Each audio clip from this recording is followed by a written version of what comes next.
প্রার্থীর নাম হচ্ছে নুনু ধর। বললাম নুনু ধর নির্বাচনে দাঁড়াইছে পত্রিকায় হেডলাইন নুনু খারাইছে। এইটা দেখা তো নুনু সেই খেপে গেল, পত্রিকা অফিসে ফোন দিয়ে সেই গালাগালি।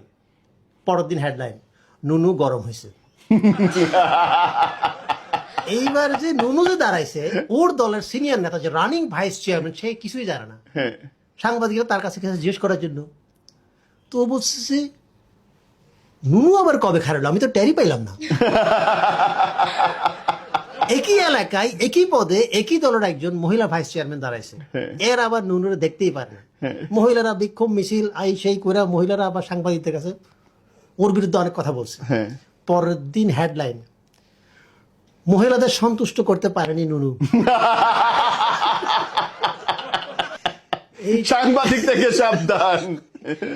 এইটা দেখে তো মহিলা কাছে খেপা খেপা। সাংবাদিকদের দেখেন এটা কি করলেন, দলের মধ্যে গ্রুপিং লাগাই দিলেন, তার সাথে তো আমার ব্যক্তিগত কোনো রেশারেশি নাই। না, হেডলাইন চেঞ্জ করেন। কি পরের দিন হেডলাইন নুনু তো সন্তুষ্ট মহিলা, মহিলা চেয়ারম্যান প্রার্থী নুনু তো সন্তুষ্ট।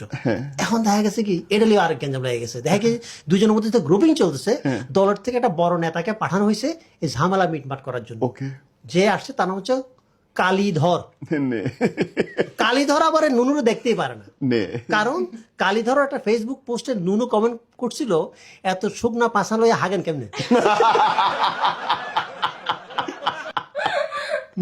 ये खोदा उठा ले मुझको।